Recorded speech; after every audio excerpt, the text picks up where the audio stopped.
Warren Reilly from Architecture. Warren is, I guess, friend of the Bold Lab in many ways. We use him sometimes to experiment with some of our technology. I'm a willing guinea pig. He is a willing guinea pig. He's going to talk to us about workplace integrated learning in engineering.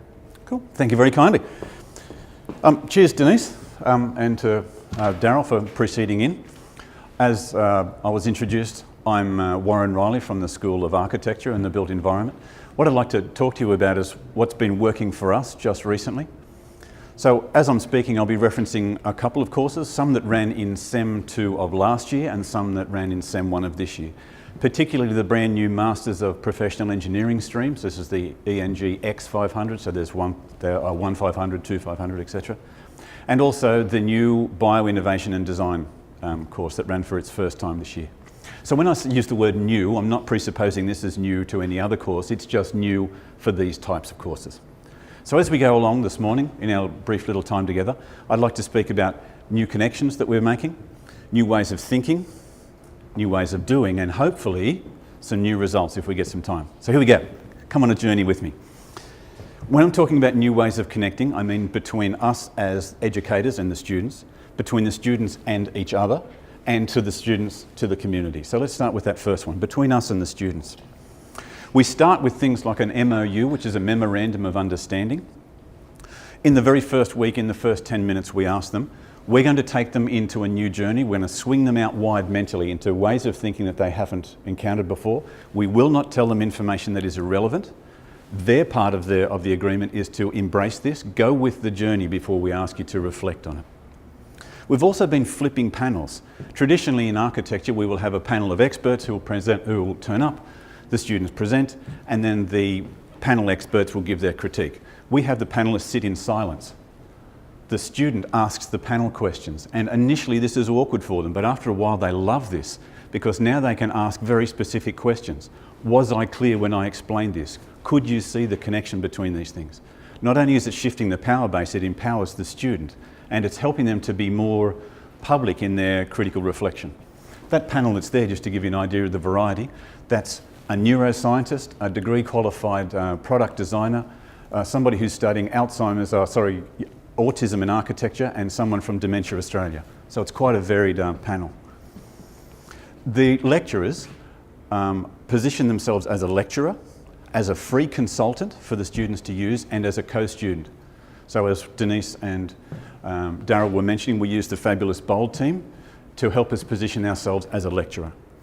The online videos are just summaries, but the free consultant is the student can ask a consulting question. They're not asking you as the educator. They can put their hand up and say, this is a consulting question. How would you do that in industry? That kind of thing. Okay. Between the students, we've been experimenting with not only just dragging students from different year levels and different disciplines, but from different faculties and putting them together. To help them integrate, we get them to break down their own groups. So if we've got 400 students in a room, they have to come up with a fair and equitable way for everybody to be included in the group. We also get them to write their own rubrics. We put up the UON rubrics and the learning outcomes for the course, and then they, as a group, live determine, okay, what will a P be? What will a C be? What is a D? What is a HD? This helps them with at integration and introspection right at the beginning. They now know what to do for whatever grade they want. When it comes to connecting them to the community, with work integrated learning, certainly in engineering and biomed, it's always been quite traditional. So of course we turned that upside down. The first people that I got the engineering students to engage with was a wedding designer. This is Jessica Bryant over in Georgetown. The next one was Kelly and Anna from Urban Hum. They hire out beehives. The idea is not just to challenge them, it's to turn them into these T-shaped people. Stop plumbing the depths of your expertise, and now the knowledge you do have, how can you adapt that? How can you spread it out wider in the community? This is fun. When we get them to present regularly, maybe twice a semester, we have the student must make a decision. They can either present in silence, so they can't speak or make a noise, or half the panel is blindfolded and half the panel is earplugs and earmuffs. The reason why, the student now has to change the modality in the way that they communicate with the panel. Just between you and I as educators, the idea of a student presenting in silence is awesome, because those who talk a big game and have got the gift of the gab, it's not worth anything. It's just complete silence. It either works or it doesn't. It's awesome. Okay. New ways of thinking. This is not new to the student, but it's new to the student in terms of how they're thinking about the journey that they're on. Regularly throughout some of the courses on complexity, we start with very complex scenarios, and over the course of weeks we decrypt these things and we synthesize a solution. We regularly say, no, now I'm going to give you the solution. In this case, that image that's on the screen, the answer might be, okay, it's because the ball was made of glass, and that's all I give them. The students then retreat back to their own disciplines, and they must come up with a discipline-specific, extremely complex scenario where this is the only answer. It's an abductive trick, but it gets them to think forwards and backwards within their own discipline. So it's been quite effective. Critical reflection has been pushed inside of engineering as a way of just confirming comprehension and recall. We've been pushing it as, no, this is a way for you to garner understanding for the rest of your life. If you want to make genuine knowledge as a practitioner, you're going to have to become fluent with this. So a lot of the process has been decrypting that and kind of holding their hand through the process. It's worked out quite well in the last 2 courses. We've got to the stage now with our 4th and 5th year students where they're at the 2nd order cybernetic level. So they're not just watching themselves go through the experience, they're watching the observer effect of what happens when they watch themselves having a student experience, which is awesome. Okay. When it comes to prototyping, we heard across both Daryl and Denise that there's this idea of low tech. So all of the prototypes, we've been getting them low resolution prototypes.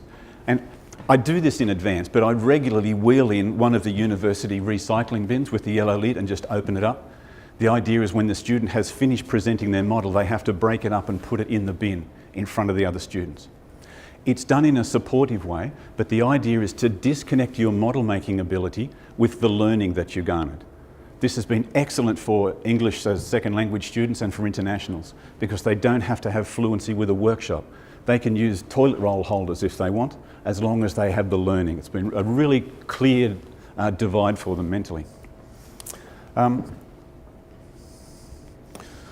When it comes to their own self-development, we've been pushing the boundaries of how varied we can make the learning environment. We're trying to move them from just being in a multidisciplinary mode where they're sitting in a room or in a group with someone from another discipline. We're trying to push them to an interdisciplinary mode. So now their learning and the learning of another person have to overlap, and it's where you overlap that you apply it to this project that's in front of them. The ultimate goal for us is interdisciplinary. We're trying to get them, is transdisciplinary. We're trying to get them to a stage where when they combine all of their information inside of their little mixed group, is there a new way of thinking that happened because they were all together? Now use that way of thinking to apply it to the real world. This is what happens in practice. This has been a new way of them objectifying the engineering experience. These course codes that are here, this is just the course that ran in Sem 1 of this year. So just reading from left to right, this is Masters of Bioinnovation's 1st year architecture, 3rd year architecture elective, Faculty of Health and Medicine, Hunter Medical Research Institute and Dementia Australia, all in one course. Okay? So it's a kind of mind freeze for them. What I've been doing is getting the students to do the course twice at the same time. They have to do it as a student and have a fully immersed experience as a student, relax, be a student, it's okay. And at the same time, I want them to watch themselves as the process unfolds. This has been awesome, particularly when we structured the assessment so that they have to respond on both levels. What happened to you as a student? What happened to you when you watched yourself as a student? What will you do now that you've watched yourself do it? So that's been really empowering for the students, particularly the international students. I've been messing with their heads. Just as Carol was saying, I've been a guinea pig for bold. Hundreds of engineering students have been handed to me, muhu ha ha ha. So the first thing we did was take them away from this objective, mathematically driven world, and we put them into the very human world that they're going to go out to, something that's much more inclusive, something that's much more culturally diverse. To give you an example, just some of the imagery that's on the wall behind me here, the very first project that we gave the engineering students was they had to come up with a 3D puzzle that cannot be put together by a sighted person, but is easily put together by the blind. Let your mind go with that for a while. Initially, the engineering students are saying this is impossible. Now they have to use an empathically driven approach. They have to find out people from that community and plug into it. So, what's been happening? Did we get some new results? Hell yeah, we got some new results. That's the SFC radar graph on the left for the previous offerings. This is the one on the right. So when we just run our eyes down through some of these qualitative comments, you can see this is very much human-to-human contact. Even though they've been reviewing the online content, it's when they're dealing with other people that they suddenly realise, oh, that's what my educational experience has been about. And that is 10 minutes. Thank you very kindly.